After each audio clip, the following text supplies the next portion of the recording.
स्वामी श्रद्धानंद जाते हैं, उस समय मोपला विद्रोह जब हो चुका था, एक बेटी थी मुस्लिम बन चुकी थी, सिर पे बांधा हुआ था वो जो उनका मोपलाओं का जो एक वेश होता है।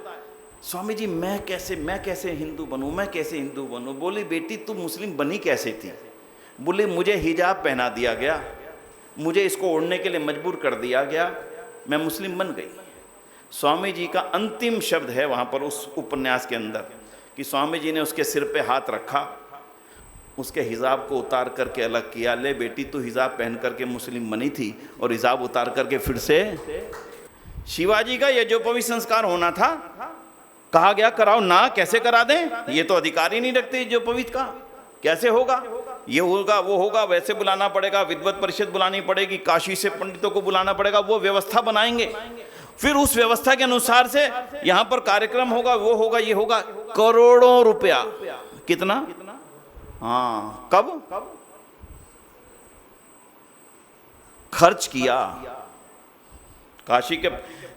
केवल विचार करने की बात यह है कि जो व्यवस्था बन नहीं सकती थी वो काशी के पंडितों को दक्षिणा देने से बन गई। परिणाम हमारे समाज के सामने है। वो खर्च राजतंत्र का एक बड़ा महापुरुष कर सकता था, किया, सामान्य व्यक्ति के हिम्मत में नहीं था, लिहाजा इनकी रचना होती चली गई, ये बढ़ते चले गए। एक घटना नहीं है, इतिहास भरा पड़ा इन घटनाओं से। हम क्यों स्मरण करें श्रद्धानंद का? जिस अकेले कारण से उनका बलिदान हुआ, कोई बहुत बड़ा कारण नहीं था, कोई विरोधी नहीं थे। विरोधी होते तो जामा मस्जिद पर जाकर के उनसे प्रवचन कोई ना करवाता, उस मंच पर बैठा करके और जुलूस बना करके लेके गए थे सभी लोग मिल करके। चलो स्वामी जी महाराज, इधर हिंदू इधर मुसलमान जा रहे हैं, सभी लोग मिल करके जामा मस्जिद के मेंबर पर स्वामी जी का प्रवचन भाषण होने वाला है। आज किसी हिंदू नेता का भाषण जामा मस्जिद से हो, सोच करके देखना कितनी बड़ी घटना होगी। उस समय बड़ी थी, लेकिन हुई, गर्व से हुई। लेकिन थोड़े ही दिन बाद परिवर्तन आया। स्वामी जी ने अपने भावों को बदला नहीं, केवल सम्मान पाने की खातिर। हम जरा सी देर में अपने भावों को बदल मारते हैं, लोग बुरा मान जाएंगे, लोग क्या कहेंगे।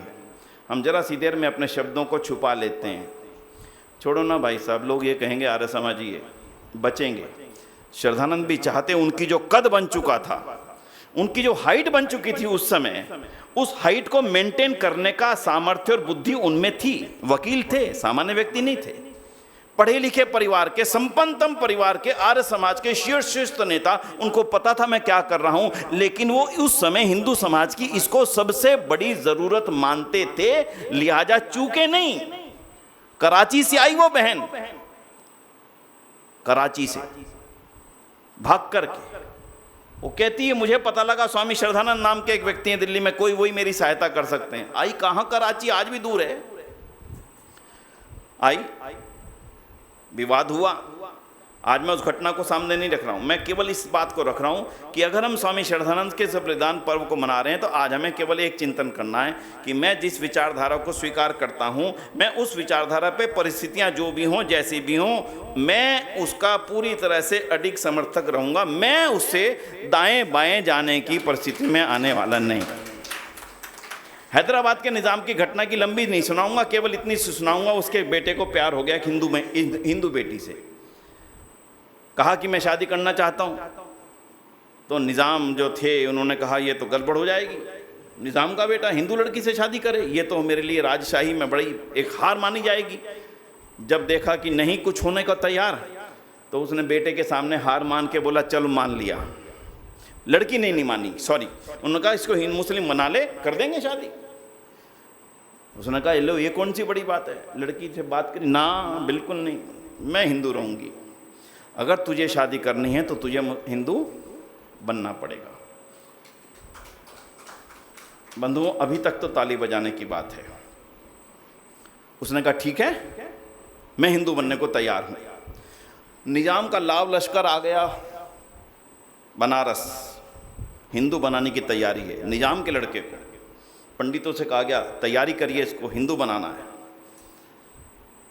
कहते आइए, हम निजाम का आदेश था, पुलिस साथ थी, पैसे का भी लालच था। बोले हम बनाएंगे ना, क्यों नहीं बनाएंगे। कहते हैं उसको तैयार करके नए वस्त्र पहना करके किसी तरह से क्या कुछ, वो पूरी घटना तो मैं नहीं कह सकूँगा, गंगा में खड़ा कर दिया गया कि आइए बस गंगा की पवित्र धारा में आप पवित्र संस्कार हो जाएगा। खड़े हुए, ठंडा पानी था, 2 मिनट, 4 मिनट, 6 मिनट, 12 मिनट, 1 घंटा, 1.5 घंटा, भाई क्या हुआ? बोले प्रक्रिया पूरी होने दीजिए, मंत्र पाठ चल रहा है।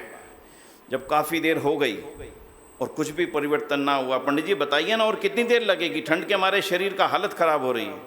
बोले सर अपने दाईं ओर देखो जरा। दाईं ओर देखा तो बोले क्या? बोले वो देखो क्या है? तो बोले वो तो गधा है। तो बोले सुनो जनाब, जब ये गधा गंगा के पानी में नहा करके घोड़ा बन जाएगा तब तुम्हारी भी शुद्धि हो जाएगी। बंधुओं कल्पना करिए, वही निजाम का बेटा वापस गया गुस्से में कि मैं अब हिंदू जाति को छोड़ूंगा नहीं, जिसने मेरा इतना अपयश किया। मैं आया था हिंदू बनने और मेरे साथ ये हाल, मेरी इतनी बेइज्जती सार्वजनिक तौर पर। मैं अपने पिता से बुरा बना, राज्य से बुरा बना और यहाँ पर मेरी इस कदर बेइज्जती हुई। उसने एक संकल्प लिया कि मैं अपने राज्य में किसी हिंदू को छोड़ूंगा नहीं, और उसी ने पुरी के मंदिर को, जो पुरी का बहुत बड़ा जगन्नाथ मंदिर है, उसको गिरा करके ज़मीन दोज करके और उसके सारे पुरोहितों को, पंडितों को ज़मीन में गाड़ करके मिट्टी तक, गर्दन तक। ये घटना इतिहास में हिंदू समाज को पढ़ाई नहीं गई। दिक्कत यहाँ पर है। सच्चाई तो यही है कि जो हमारे सुधीर जी कह रहे थे, अगर इतिहास ही ठीक ढंग से पढ़ा दिया जाता तो वर्तमान में किसी चीज़ के परिवर्तन की आवश्यकता नहीं पड़ती। धन्य है बंधुओं ऋषि दयानंद की वो परंपरा, जिन्होंने कहा कि इसमें बड़ी बात क्या है,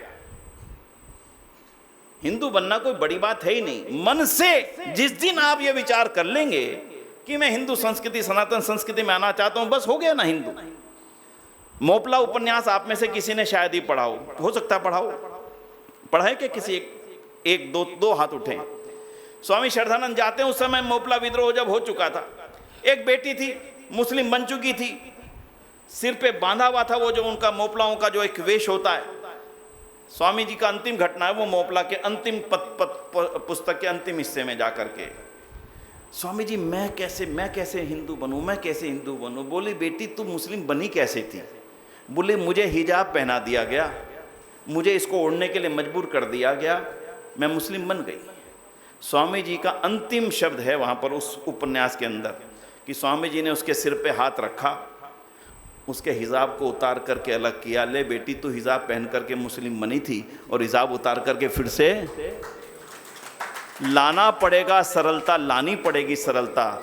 लाखों लोग तैयार बैठे हैं, हम एक्सेप्ट करने को तैयार नहीं है। अगर आज इस देश की सबसे बड़ी समस्या है और आने वाले में जो तेजी से बढ़ रही है, हम देख रहे हो ना देख रहे हो, हमें दिख रही हो या ना दिख रही हो, किसी को दिख रही हो किसी को ना दिख रही हो, समस्या तो वो है, बड़ी है और आपके अस्तित्व की चुनौती को लेकर के है।